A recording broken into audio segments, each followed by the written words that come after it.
Hi everyone, welcome to Lecture Guide 8, Mid-Century Currents from Street Photography to Pop Art and frankly even beyond that. What we're trying to do today is, we've been going basically through the 1930s, maybe even into the 40s a couple of times, looking at different trends, most recently the historical avant-garde. And what we're going to do today is look at the explosion of street photography, particularly through the work of one photographer, Robert Frank, and then a little bit more of this as it shows up in the work of Gary Winogrand, and then some other kind of manifestations of this, and then kind of end up looking at the work of Andy Warhol, Martha Rosler, and maybe just briefly Richard Hamilton's work.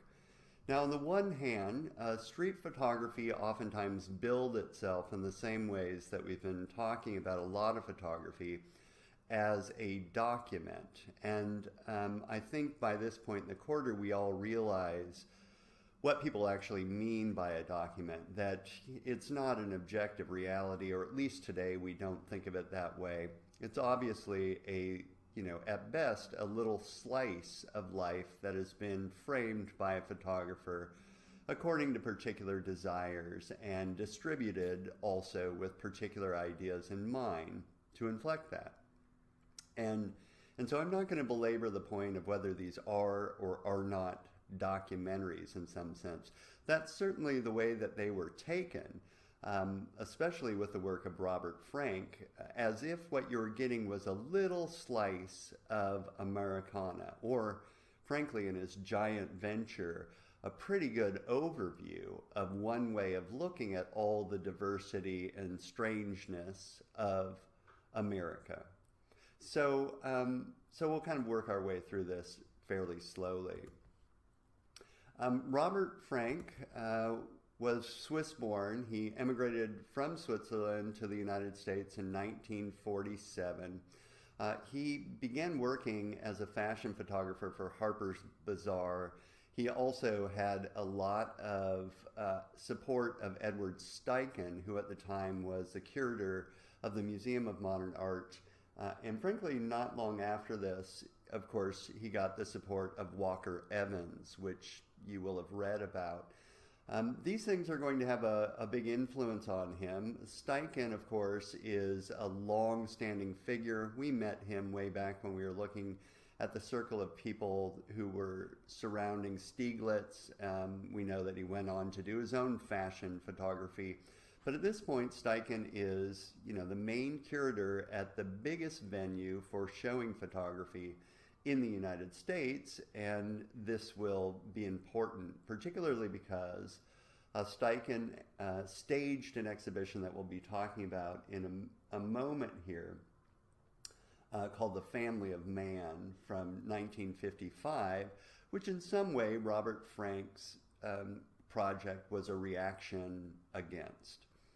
So when, of course, Robert Frank was first working, he did a lot of work that was like what you see on the right-hand side, very kind of formalistic work that you could see extending from the tradition of people like Stieglitz and Steichen. Because Steichen liked him, he was instrumental in promoting Frank's work, purchasing 6 works for the Museum of Modern Art's permanent collection. He also tried to, of course, give him various advices, which some will stick and some won't. In 51, 52, and 53, under Steichen's guidance, Frank submitted a series of photographs to Life magazine's competition for editorial photographs, meaning this kind of competition that Life held every year. And this photograph was part of that series. Now, this is important, I think, to realize that a lot of times when photographers would submit their work to venues such as Life or Time or many other venues, they would write stories that would accompany the photographs themselves. And as we saw, as early as the photographs from the Civil War, photographs oftentimes work in combination with text.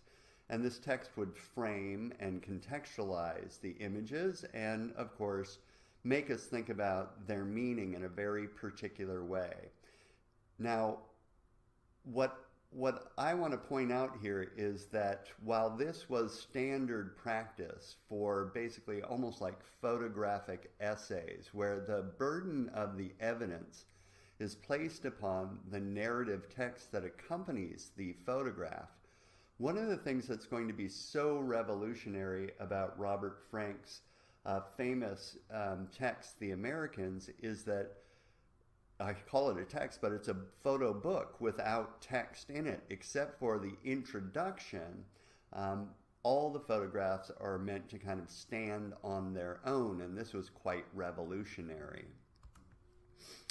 Now, the context of the time, I wish we could spend forever on this. We're talking about primarily the late 40s into the mid to late 50s, when in the post-war period in the United States, on the one hand, we have this, really, really exuberant economy. Things are going pretty well.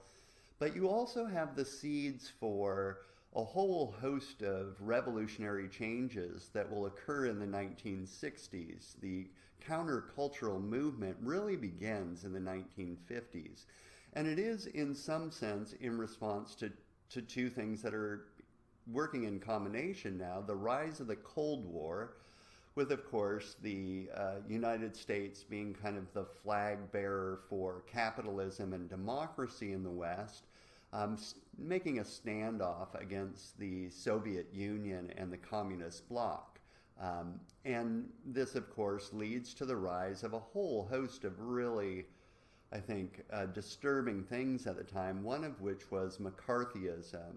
McCarthyism, of course, was this moment in time in which people were basically outed for being suspected to be communists, their careers ruined, thrown in jail, accused of being crimes of spies and so forth, that ran rampant and really alienated a lot of people from the fervent nationalism that was associated with McCarthyism. Now, some of that, continues to go on to this moment. You're either with us or you're against us. You're either a good American or you are a communist. But of course, many people who were U.S. citizens didn't like the brand of American nationalism that was being pushed by various members of the conservative parties, including McCarthy. Now, in response to this, photographers, oftentimes tried to create works that would counter various things they found in the world that they disagreed with. And this extended in particular to Edward Steichen, who, again, at the moment, he's the curator for photography at the Museum of Modern Art. And he decided, and it was a huge project, to create an exhibition that featured the photographs of many, many people taken from all over the world. His hope, and it is a hope that I think today is one that we might be a little suspicious of, was to show the sameness of humanity. He was attempting to diplomatically bridge the gap to the Soviet Union, but the way that he sought to do it was say something like all humanity, whether it be, tribes in Papua New Guinea or Africa or people in the Soviet Union or upper or lower classes, share the same constants. Now today, as I said, we might be looking for diversity and the acceptance of diversity and difference and inclusion and so forth. But at this moment, he was, a product of his age, and he thought, we can use a photographic exhibition to show people that basically people are, at basis, very similar. They're all human, and, can't we all just get along? The Family of Man exhibition started, by the way, Steichen had been working as the curator since 1947, started in 1950, and he was gathering together photographs to choose from. In the end, he picked 503 photographs taken in 68 different countries. Now, it's not by 68 different national photographers. Photographers primarily came from the West who had taken photographs in 68 different countries. And it was 273 different photographers who were involved in this project. Now, he showed these first at the Museum of Modern Art, which you see here, in various orientations, various sizes, promoting the idea of the basic humanity of us all. And as Steichen said in his intro to the exhibition catalog, which, by the way, was a massive success, this whole project was a huge success. It traveled widely from 53 to 55 to various different countries. The exhibition catalog originally showed over 2 million copies and continues to be printed today. In any case, what Steichen said in the intro to this catalog was, quote, "I believe the Family of Man exhibition, produced and shown first at the Museum of Modern Art in New York and now being circulated throughout the world, is the most ambitious and challenging project photography has ever attempted. It was conceived as a mirror of the universal elements and emotions in the everydayness of life, as a mirror of the essential oneness of mankind throughout the world. Photographs concerned with the religious rather than the religions, with basic human consciousness rather than social consciousness. Photographs concerned with man's dreams and aspirations, and photographs of the flaming creative forces of love and truth and the corrosive evil inherent in the lie. For almost 3 years, we have been searching for these images." Now, Walker Evans and Robert Frank, who were friends, went to this, and I think they probably had their suspicions in advance, and were frankly disappointed with the Family of Man exhibition, both agreeing with each other that Steichen was being a little bit too sentimental and frankly a little bit too kind of raw, look at how we all get together. There wasn't enough of the kind of gritty edge to things, nothing about the specificity of different ways of being in the world, different regions having different ideas and so forth. And so Evans and Franks wanted to show the reality of their time.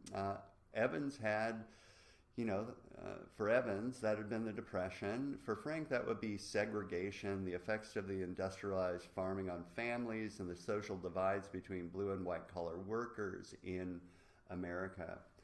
Now, in the background of this project that we're going to be talking about, and frankly, I'm just going to be showing you a lot of photos from this, which I hope you'll view on your own time a little bit more, spending a little bit more time on them, is the fact that Walker Evans, of course, created his own photo essay called American Photographs, many of which included those photographs that we saw that were a part of the Resettlement Administration and so forth.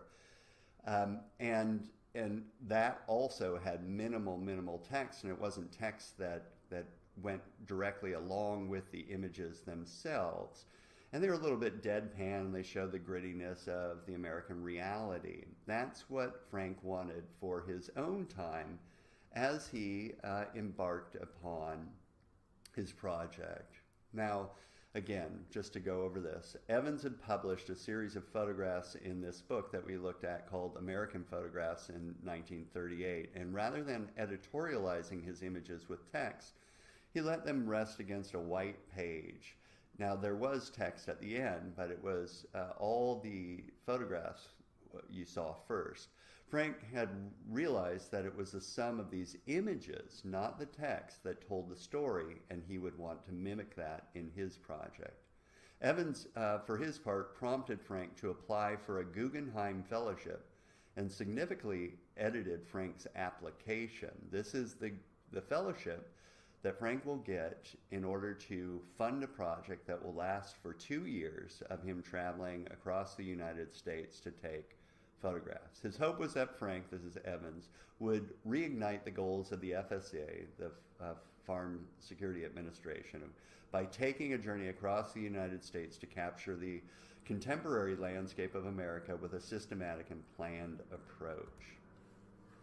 Frank wins the Guggenheim Fellowship and took his family by car across the United States from 1955 to 1957.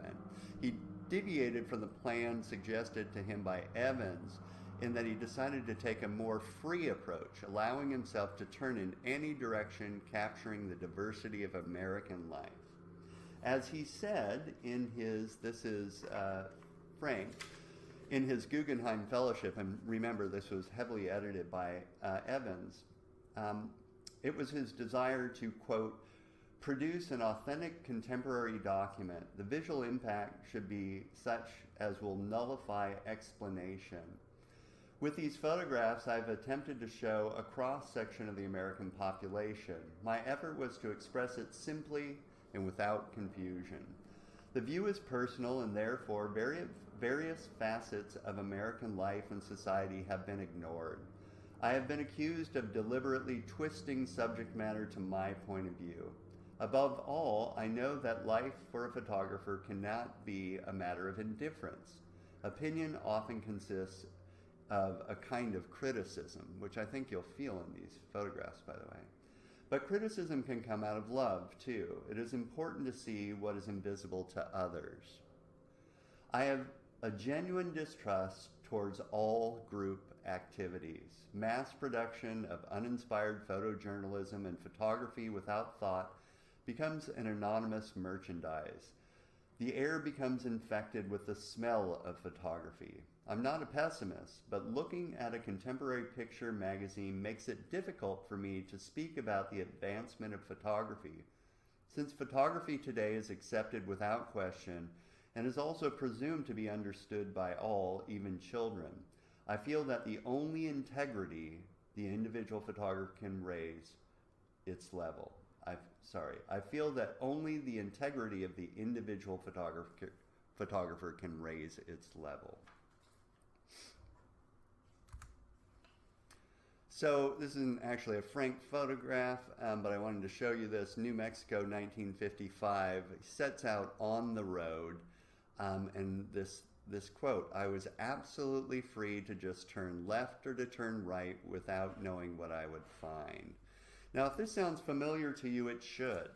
In some very important ways, Robert Frank's project in the Americans dovetails with and parallels the project of the Beat generation, such as people like Jack Kerouac, who wrote that famous text called On the Road, which is a kind of recounting of he and his friends, all members of the so-called Beat generation that you will have read about, and their experiences of America and their thinking about life and their travels and their adventures and so forth, which, by the way, Kerouac wrote originally over a 3-week period after having these adventures on a continuous roll of paper, which you see here, which I think mimics that idea of going out on a road trip and finding America and writing about it. Now, similar to Kerouac's ideas, the Beat generation, of course, they're counterculturalists, so they are irreverent. They looked at America and they would talk about the seedy underside. They would critique its nationalism. They were, in a way, they were kind of like those of you who've taken art history and you've read about the Impressionists and people like Manet, who played that role of the flaneur, walking around society and searching for new cues as to what's going on in the world and painting it. People like Kerouac and Frank saw their project quite similarly. They were on the search for the authentic America. Not what America aspired to be necessarily, not what people said America was in political speeches or on television, in shows. They wanted to find America and capture that, Kerouac in his writing, Frank in his many photographs, and show these to the world. Now this trip, Frank, again, is out with his family for 2 years. There are tons of anecdotal stories about his adventures on this trip and some of the harrowing situations he found himself in.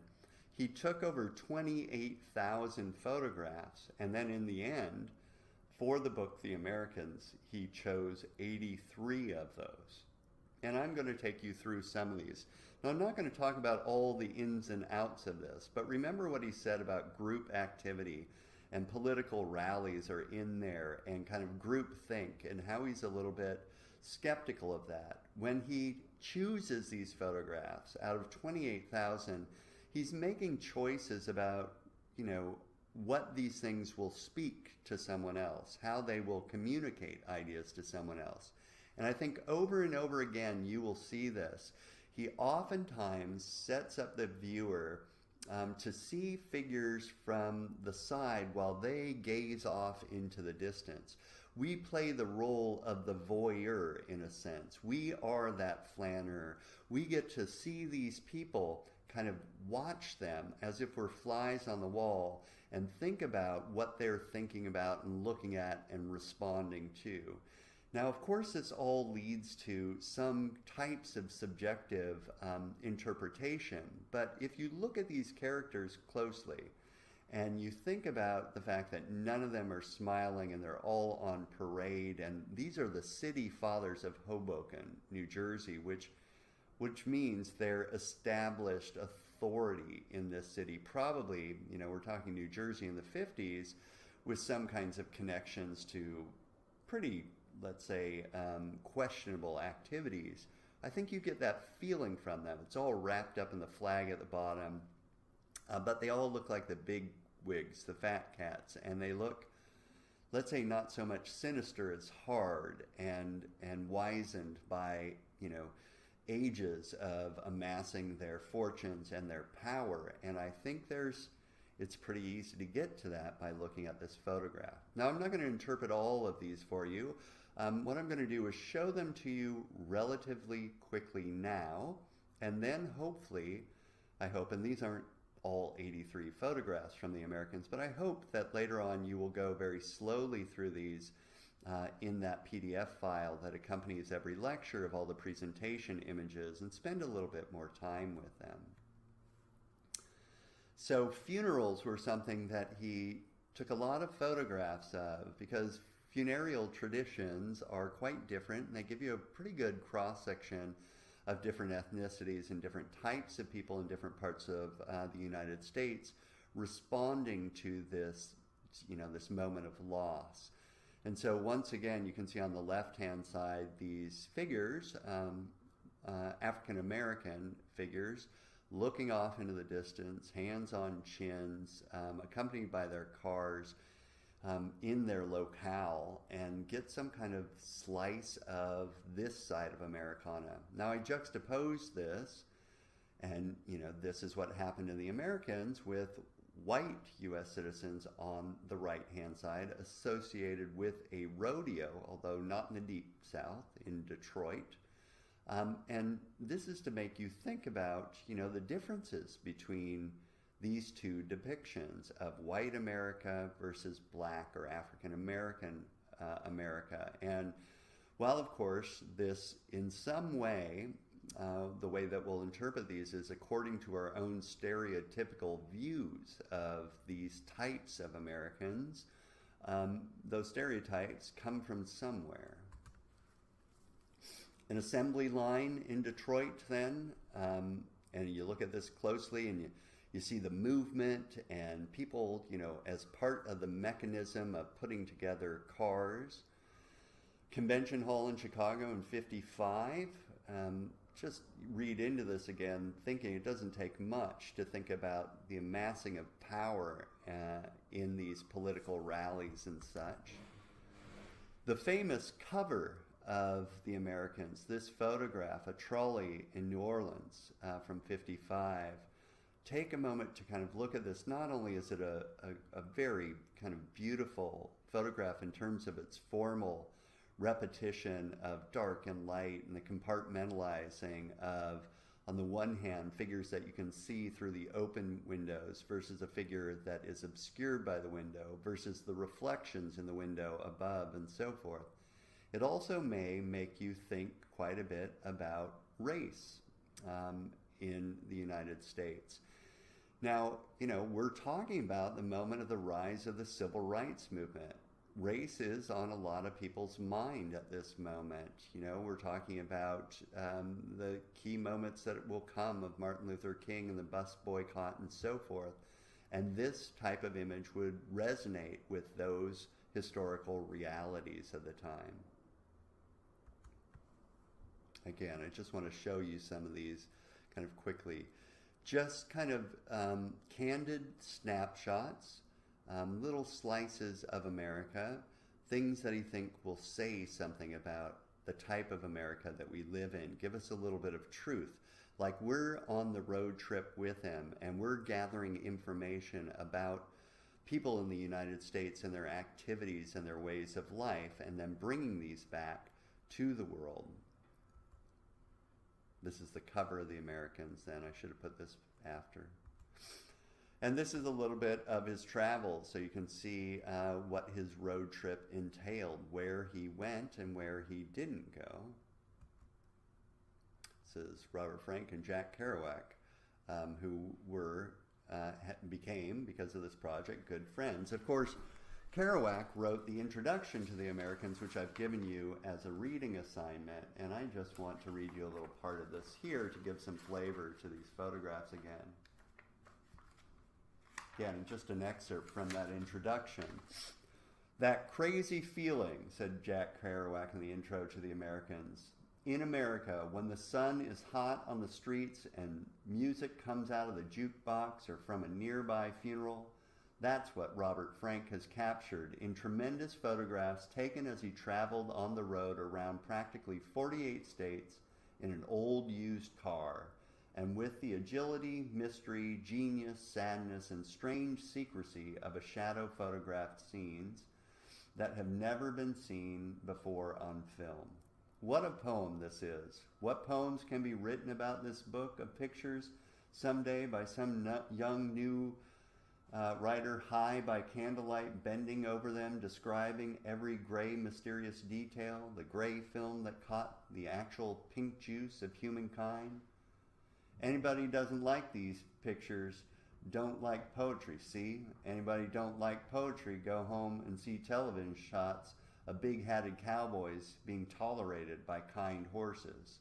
Robert Frank, Swiss, unobtrusive, nice.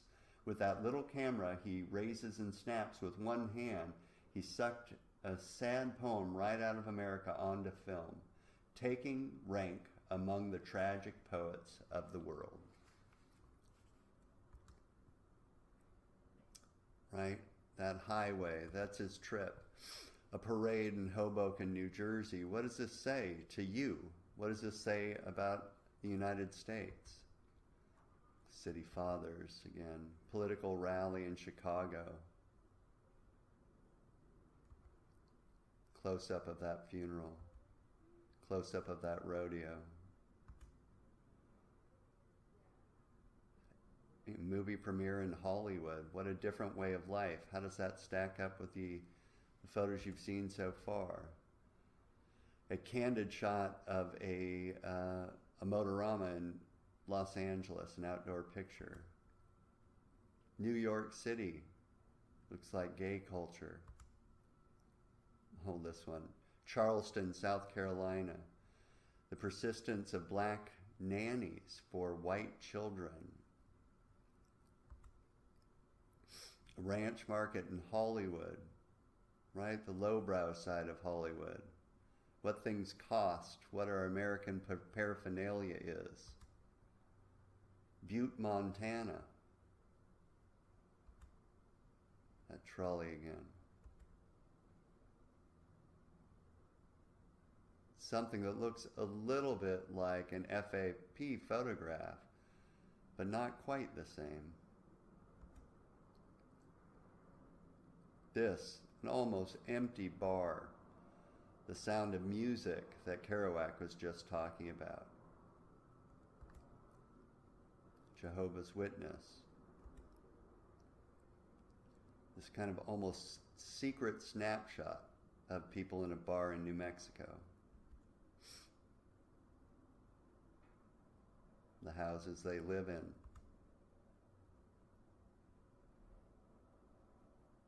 Idaho. St. Petersburg, Long Beach, comes across an accident on Route 66, people's funereal traditions, counterculture, biking groups,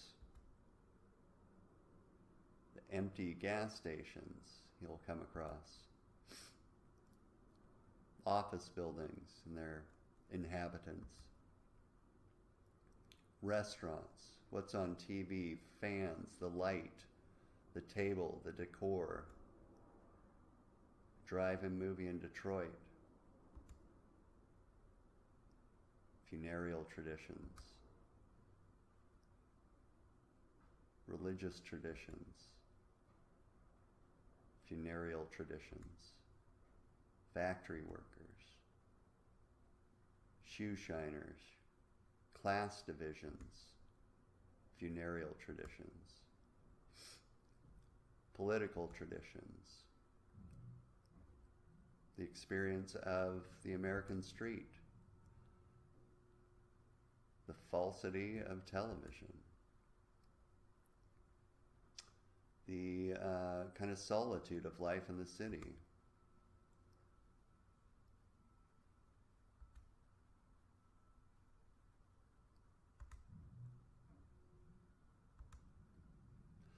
This was one of Robert Frank's most beloved pictures from this trip.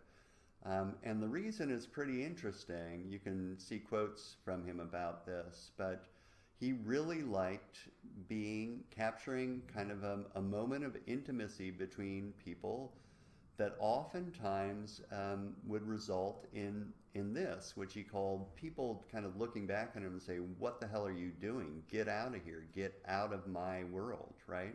What he's trying to do in his enterprise is to take a little part of that world, to maybe unobtrusively at times, and other times not so much, steal a little bit of that intimate moment, two people together. And in this case, you know, they turn back and look at him like, get out of my business. Now again, spend some time with those photographs. They're wonderful. And I am not saying at all that they're documentaries of American life.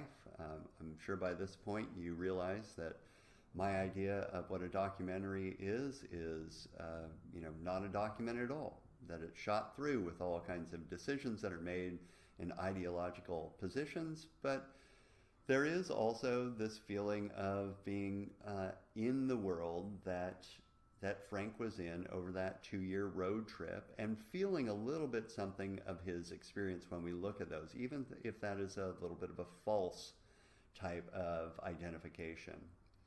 Another photographer who got famous kind of in the immediate aftermath and beyond of street photographers, as they're known, and who admired greatly Walker Evans and Robert Frank, is Gary Winogrand. And again, I don't want to analyze these things. Gary Winogrand he got famous for originally taking photographs in LA and Santa Monica of people on the beach, in that same kind of tradition as Frank. It is someone who just said he was capturing a slice of that life, you know. So I'll show you a few of these photographs. It's they're a little bit more, I think, readable, as people have pointed out. The pictures that he selects oftentimes seem to have more of a narrative to them. So if we see this woman kind of all decked out here, hair being blown against her face, you know, moving out in New York, and then you look into the right-hand side and see the two men kind of checking her out. That's what I mean about kind of a supplied narrative for these things. This acknowledgement of the photographer walking with that camera, snapping people, right? Think of the different gazes on these figures, what they can mean to you. His choice of subject matter oftentimes included scenes of people that would be seen as oddities, which prefigures the work of Diane Arbus, and he's not the first to do this. Again, slices of life. But then also these feelings as if, you know, what you're seeing is coming from the tradition of the decisive moment where he captures this woman, I assume, in the midst of a laugh, but it looks much more menacing than that. And one of my favorite photographs, I don't know how to explain why this is a favorite of Winogrand's, is this work, Albuquerque, New Mexico, from '58, where we see those two children, framed against the darkness of the garage, the turned over bike in the foreground, and then that deep shot into the background, that long vista, and the sky and the mountains and so forth. It looks to me almost like one of those scenes that you would see in a movie where you can tell something big is going to happen next, and he has a way, I think, of filling up his photographs with these feelings of anticipation of something yet to come. Another one of his very famous photographs from Los Angeles. I mean, again, these things, first time I saw these was probably 35 years ago now, and I still remember these. It's those little snippets of life where someone drives by you in a car and you look in and you see something slightly strange, like this bandage on his nose, and the guy who looks like a rough and tumble guy, like I'm not going to mess with him much, drives by, and it just kind of sticks in your mind. In this case, sticks in the camera. Or these bizarre scenes later in his career, he seemed to be more in search of these. Untitled, right? Two figures, walking through the world with pet monkeys.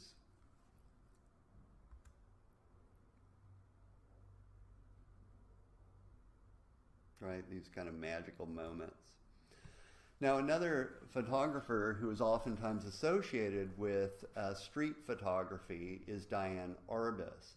Although Diane Arbus is, more famous for photographing people that how to put this? People that are odd, or people who are different, or people who, let's say, mainstream America would seem as different and odd in one way or another. Or if they're not odd, she's trying to capture kind of odd moments. And that's really what she was up to. Some critics believe that Diane Arbus, did this for her own sensationalist purposes, that she's picturing the oddities of America as people had used photographs to picture oddness since the very beginning. Just because it's a spectacle, just because it can make money, that people are interested in this, and that there's no real good side. It's just a curiosity that is entertained by the photographs and that we participate in as we look at them. Other critics believe that what she's trying to do is desensitize people to the oddities, or the way that we normalize experience and say this is the normal and everything else is abnormal or weird or wrong, by showing you these oddities with a certain amount of intimacy to them. One of her most famous photographs, of course, is this, the exasperated boy with a toy hand grenade. Now, the thing is that people see this, and it's filled with, again, all of this potential meaning, things that you're going to read into it. There's so much in this, right? He's in the middle of a public park. One shoulder strap has fallen off. One hand holds the hand grenade. The other is kind of clenched. He has this weird look on his face, right? What does it all mean? What is this about? How are we going to think about this, especially in our world today? And yet, what I want you to know is that, of course, this was one of a series of photographs she took of this young boy. There was probably a little coaching involved, and then she chose the oddest one with the most kind of potential to it. It's not at all a documentary, in other words. It's a heavily directed photograph that is meant to have maximum possible meaning to it. Here is a contact sheet with those different photographs, and you can see at some moments this kid looks like the most angelic kid you've ever seen, and then the one that she chose was the one where he looks like a potential future sociopath. Right? So oddities, the Jewish giant at home with his parents in the Bronx. picks an indoor scene, of course, to maximize the size of this man next to his parents. She picked people who were, of course, questioning the boundaries of gender, cross-dressers at the time in particular, a young man in curlers at home on West 20th Street in New York.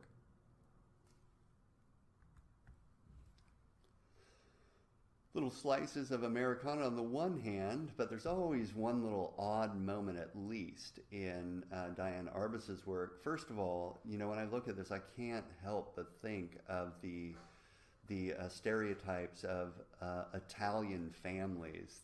You know, her hair all worked up like that, him looking a little bit beleaguered in this family outing. But in addition to that, oh, and by the way, her leopard skin jacket, his, you know, flipped collar. In addition to that, look at the little kid down in the middle of them, the strange look on his face. Now, of course, if you've taken enough photographs, you know that that look just might be him getting ready for a laugh, or frankly, it looks like he might have to pee, and you just capture him at an odd moment where he looks really odd, or maybe the kid looks like that all the time. Who knows? Again, just filled with meaning.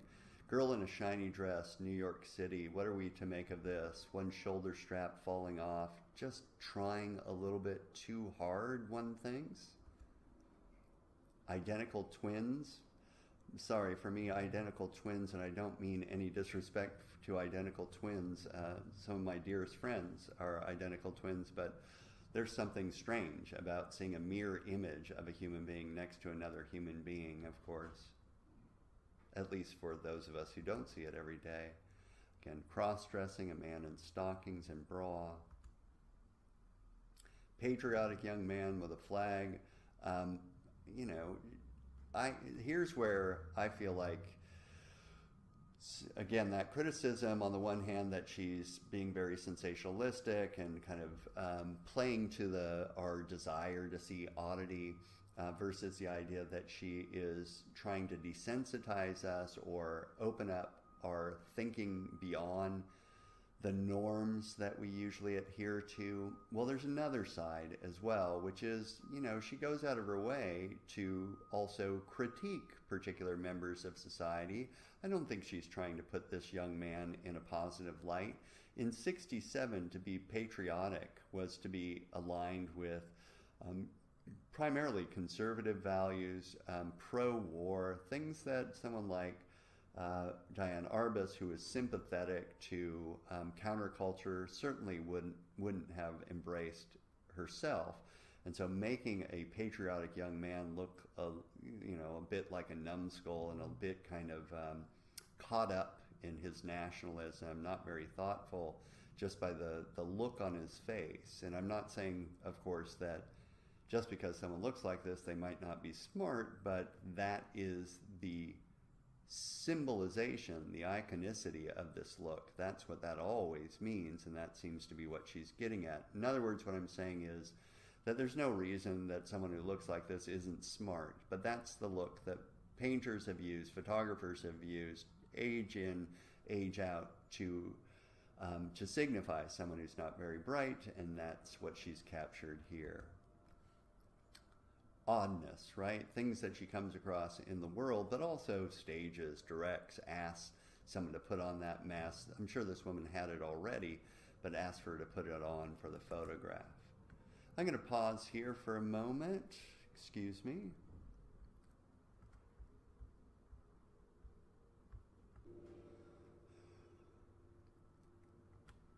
Okay, we're going to turn now to pop art for a brief moment, particularly the work of Andy Warhol, and I'm going to make things kind of complicated here a little bit. You've got a optional reading that deals with this way of theorizing a particular portion of Andy Warhol's work concerned with trauma theory that you might be interested in looking into further if any of these ideas interest you. Then we're going to take a little bit of a departure. We're going to look at Martha Rossler's series, Home Beautiful, Bringing the War Home. and a few of those works. She shouldn't be thought of as a pop artist, although she's using some of the same strategies that we've seen before we'll see these in Andy Warhol a little bit. We saw him before in Hannah Hawk.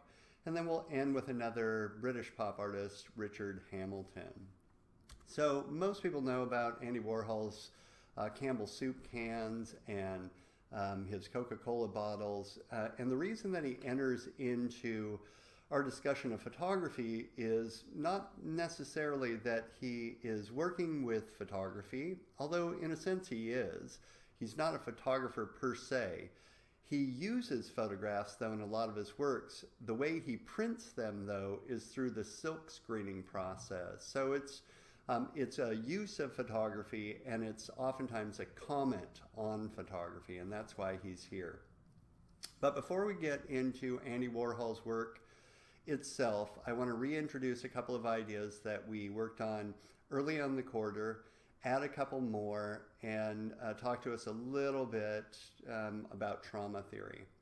So in your reading for this week, that extension of Kreibel's theories of photography, you'll come across the work of Bart later on in his career in a very particular, and for many people, very vexing treatise on photography known as Camera Lucida. It's one of my favorite texts, but a lot of people find it difficult, mainly because it seems that he's retracting some of his earlier ideas and substituting in some what many people find very problematic ideas. In any case, as we learned early on in the quarter, one of the terms that turns up in Camera Lucida is the term the punctum.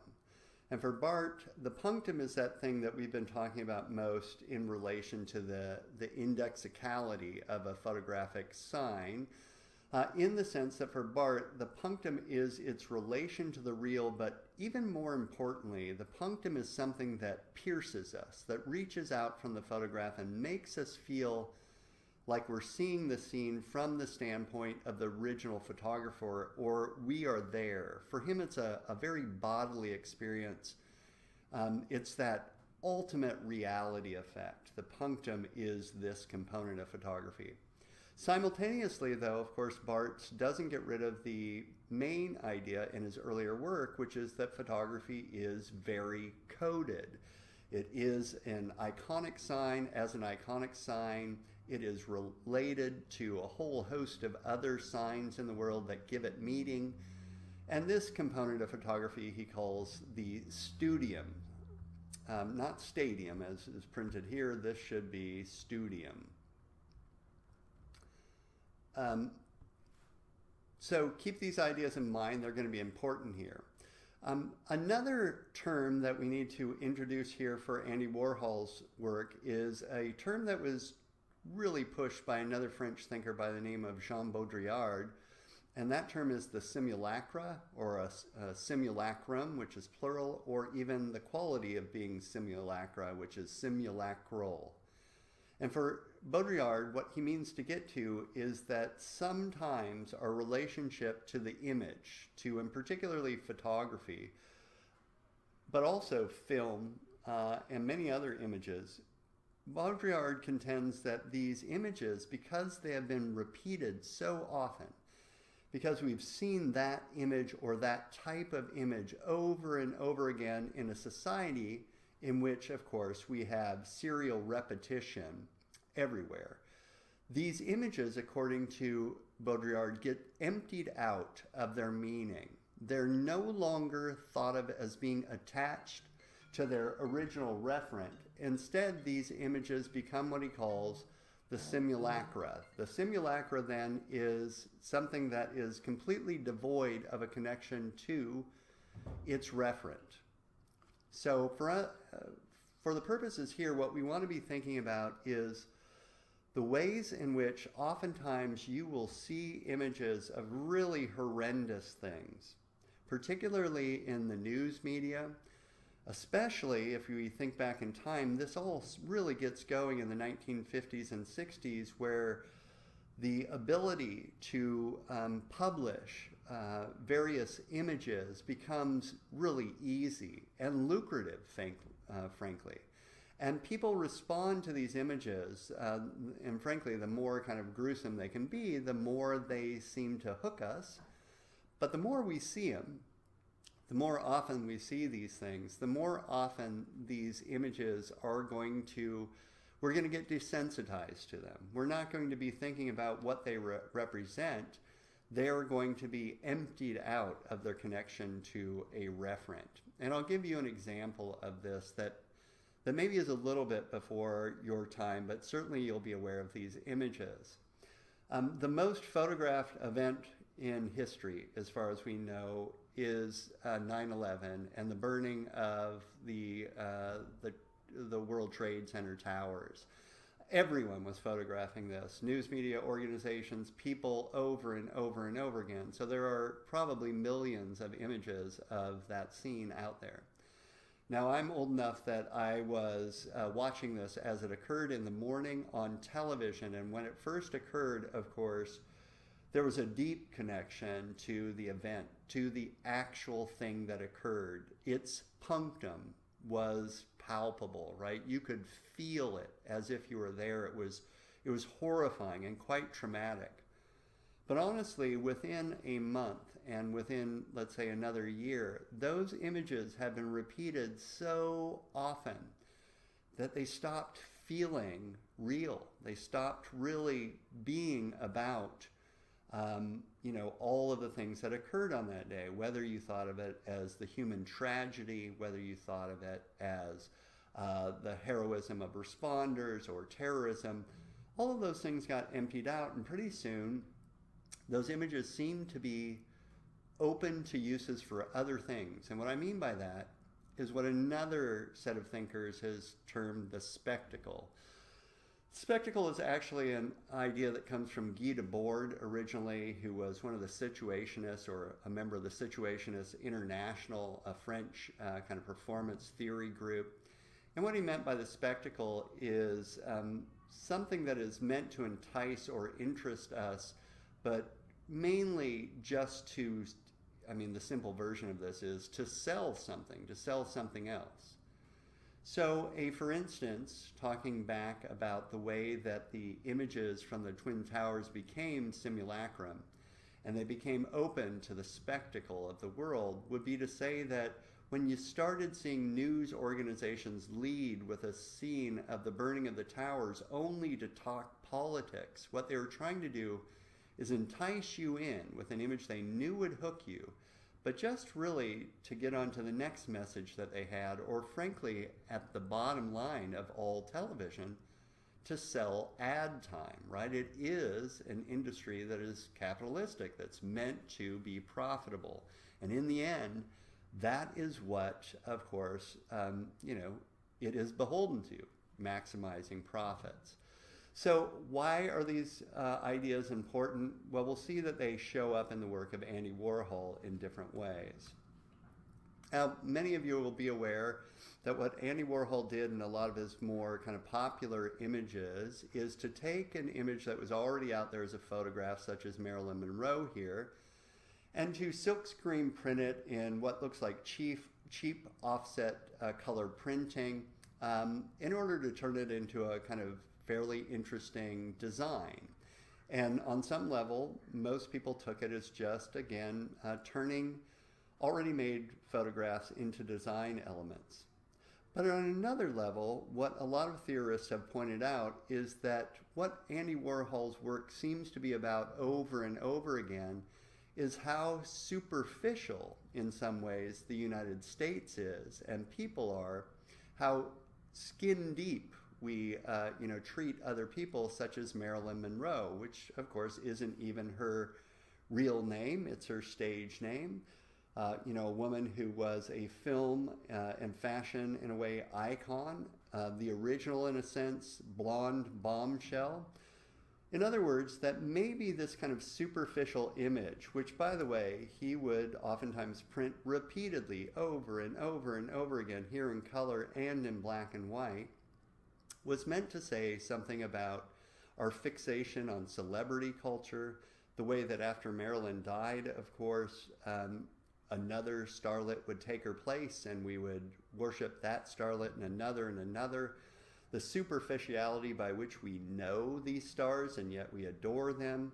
In other words, he's playing with the idea of the spectacle. He's playing with the idea that these images no longer are attached to a real person. It's not any kind of indexical mark of the real human being, Marilyn. Instead, they become an idea or a construct that is meant to create profit in a way. But most importantly, the works that I wanted to talk about are works that come from the Death and Disaster series, or sometimes known as the American Disaster series, that started in the early 1960s when Andy Warhol began to take images that were very, very sensationalistic, scenes of disaster, scenes of death, scenes in this case of an electric chair, and print them oftentimes in these multiple prints on a canvas. And what are these about? Well, one of the ways, and let's start with this kind of simplistically. Let's say that you're aware that in the 1950s and 60s, the proliferation of really what we would call traumatic imagery is everywhere. You're finding this in Life magazine, Time magazine, scenes of the civil rights movement, scenes later on of the Vietnam War are being piped into people's living rooms. You just can't escape them. They're everywhere to be found, and they just keep getting repeated and repeated and repeated. And Andy Warhol's thinking about then this proliferation of traumatic imagery and what effect it might have on us. One set of interpretations have it that what Andy Warhol was trying to do was to alert us to the way that when we see a traumatic image repeated over and over and over again, we become desensitized to it. It no longer really means anything to it, or its attachment to its referent is ameliorated, and so we don't think about what that image represents. In other words, it becomes a simulacrum. And Andy Warhol, so goes this one way of interpreting his works, is one of the earliest artists to really make a comment on this in his own work by taking these images, repeating them over and over again, often in the same frame, and oftentimes in exhibitions you'll see like dozens of these next to each other in order to alert us to the fact that when you see a traumatic image over and over again, you're likely to become desensitized to it. Another set of art historians and interpretants interpret these things completely the opposite way. People like Thomas Crow have argued that when they see Andy Warhol's American Disaster series or Death and Disaster series, they're actually alerted to something that had been lost formerly, meaning the meaning, that now comes back in his images. In other words, what they're arguing for is that it's as if through repeating these images, number one, through changing the colors of them to make them strange and thus making us look at them more carefully, number two, and number three, putting them in the context of a gallery or a museum where we're expected to wonder what all of this means, the punctum of these original images is reestablished by Andy Warhol. So it's almost the exact opposite of thinking of these as the simulacrum. Now there is a third, more recent interpretation that tries to draw these two ideas together, and this is where trauma theory comes in. This is the interpretation of Hal Foster that is part of the optional reading. Some of you know that when we experience a trauma, so let's say for instance, in this work, Saturday Disaster, we experience an actual car crash or we experience a death, the human psyche tries to protect itself. And it does this by not really allowing the full reality of the trauma we've experienced to be experienced. Trauma is always a kind of loss. We have lost something, and so the human psyche doesn't allow itself to see that it's lost something entirely. It protects it, it represses it, it basically walls that reality off to some degree, and that's what helps us to deal with a tragedy or a trauma. Now, according to healthy ways of dealing with trauma, what basically happens, and this is a simplification, is that human beings return to a trauma over and over again and kind of relive it. And each time they return through memory to the idea of a trauma, they will integrate more of that loss into their psyche. And over time, they will eventually be able to kind of accept the entirety of that loss. But the key here is that you can't accept it all at once. So you have to keep returning through repetition, through memory, to that trauma, and over time work that out. Now, the scary part about, of course, a trauma is, as many people have pointed out, that every time we experience a trauma and every time in traumatic recovery we're trying to deal with a trauma and are returning to that trauma, our brains are actually stimulated. A whole host of hormones are excreted, things like adrenaline for one, cortisol for another, that are basically like drugs of the body that, believe it or not, are a bit, it's the wrong term, but they're like any other drug. They can be addictive. We can crave them. We can want that. And so famously, for instance, in studies about why children who have been traumatized tend to seek out trauma in their later life, two answers are given.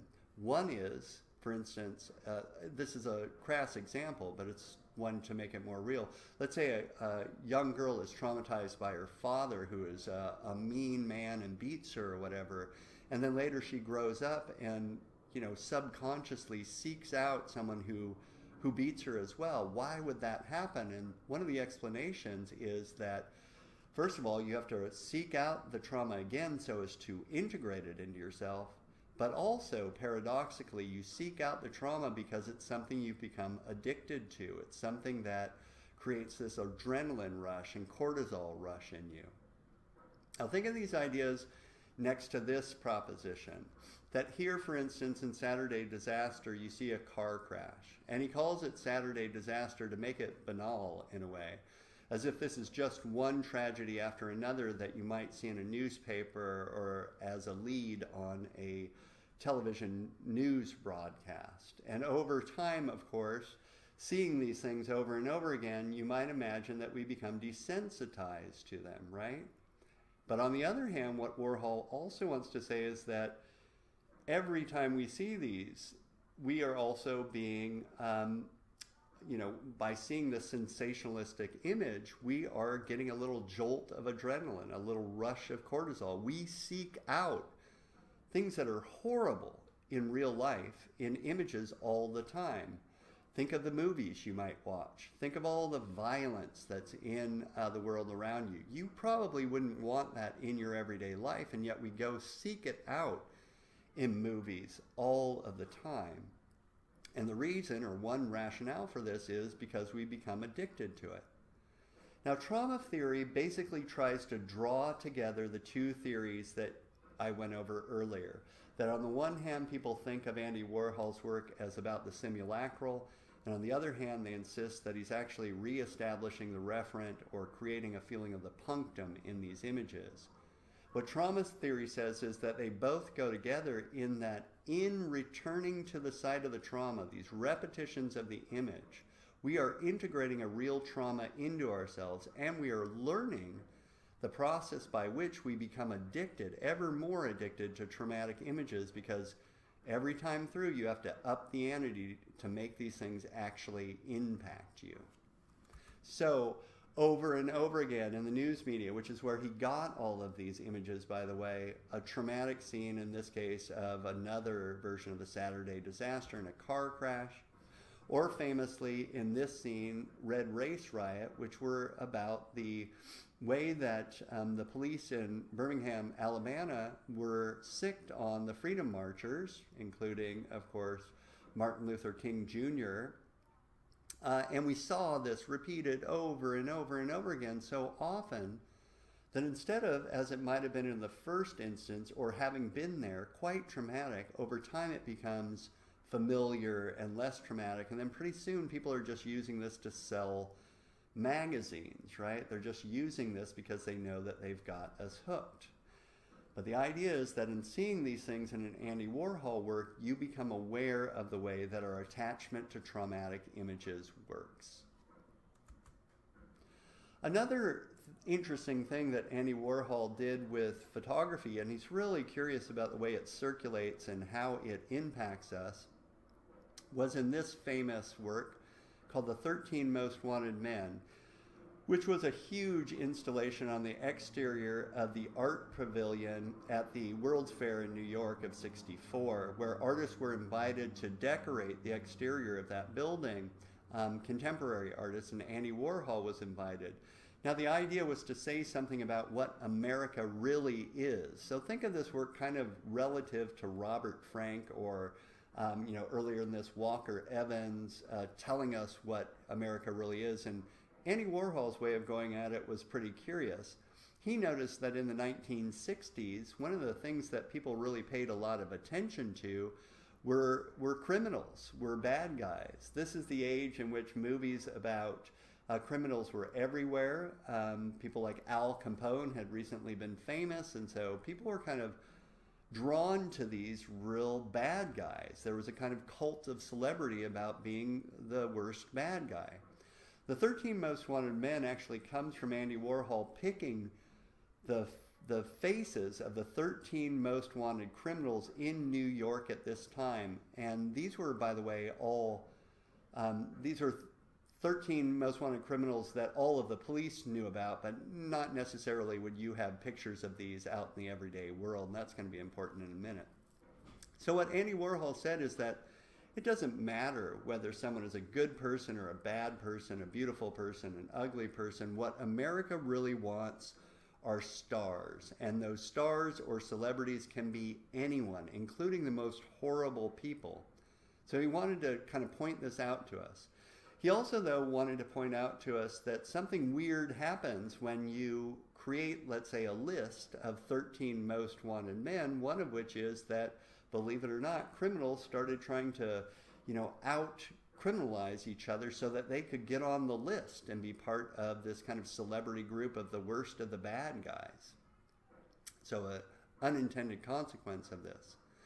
Then the final thing about this is that Andy Warhol was probably making a comment about a kind of innuendo about gay culture. Within the gay community of this time, which of course Andy Warhol was a part of, apparently these 13 most wanted men were wanted not just for their criminality, but they became kind of bad boy hotties among the gay population, and these photographs that were printed every month of the latest 13 most wanted men were actually sought out clandestinely by the gay community and kind of passed around amongst themselves.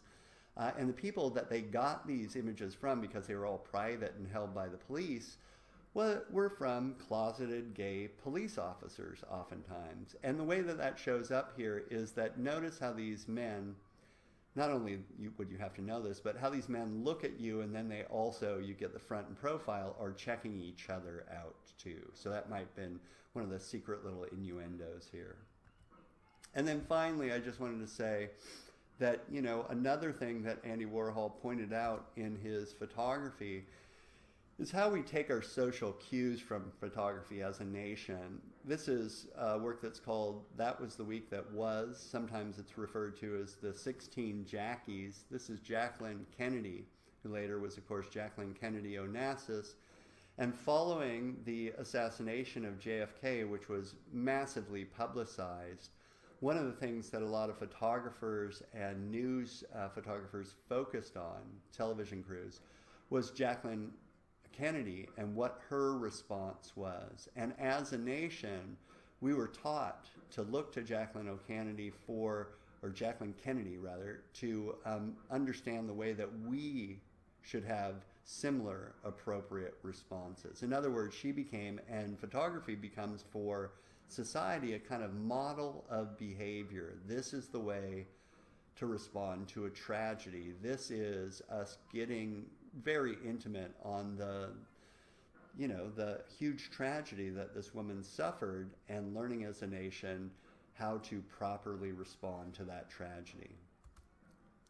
Now, we read about some ideas from Martha Rosler talking about the documentary and, frankly, all the unintended consequences that documentaries often have. She's quite skeptical of the straightforward documentary and has sought in her work over and over again to draw attention to well-meaning behavior that has very unintended consequences. She was, after all, in some sense, the first reading that you had that alerts you to the problem of the spectacle of images that purport to be about some social condition and are supposed to change that condition, but are really being used as a spectacle, as something to kind of draw you in, to make you feel empathy, but maybe not really do anything about it.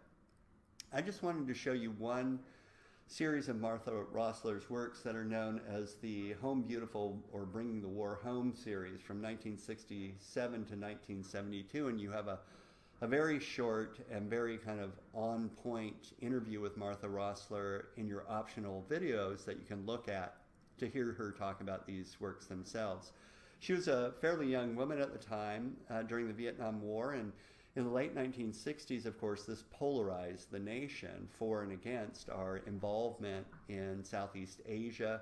For many, many people, it seemed to be a meaningless war, creating death both among U.S. soldiers, but also massive death half a world away. But as Martha Rosler points out, one of the curious components of our experience of the Vietnam War is that it was the first highly publicized war. In other words, you saw images of the war, some of the most atrocious images you've ever seen, on a daily. They came in on the nightly news, they were in the newspapers and Time and Life magazine, they were everywhere. And so she was thinking about how weird it is, in some ways, to be sitting in the comfort of your home, experiencing a trauma or traumatic imagery that is half a world away, and what does that do?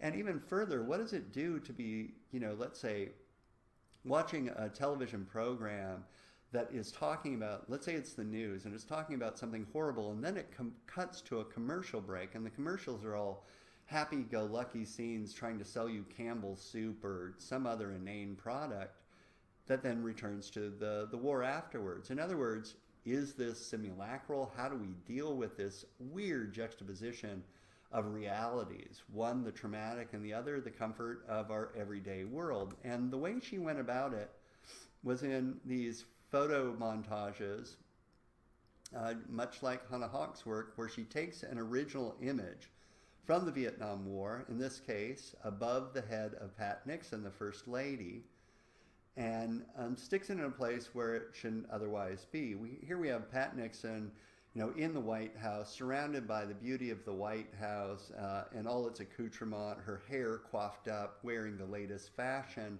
Everything is good, right? Everything is happy. America's great. And then behind her, Martha Rosler inserts a picture of the tragedy happening half a world away. Or this other work, right? This is actually an advertisement for, for a beautiful modern home. Get the latest kitchen and all of its, all of its furniture and so forth. But what Rosler did is insert into this soldiers. Or again, another, beautiful home, the interior, in which we have this tragic image of a dead child from Vietnam showing up in our everyday life. The final artist I want to cover for today, just very briefly, is Richard Hamilton, because pop artists oftentimes used, excuse me here while I turn back on my lights. Pop artists, sorry, they go off when I don't move enough.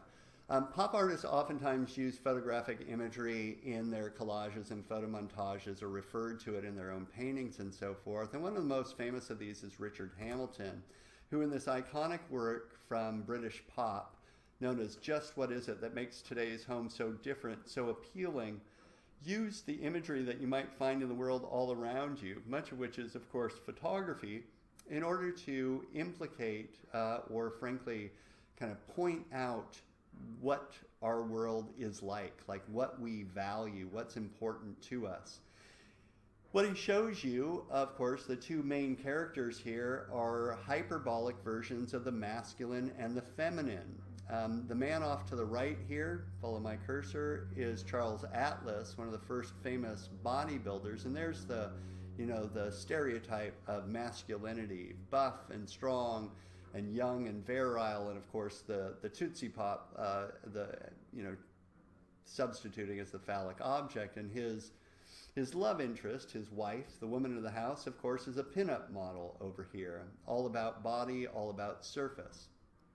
In addition to that, what does the world love at this time? What do we respond to? What do we like so much? Well, television. We respond to out here is a scene of the first sync sound movie, which is the jazz singer out here.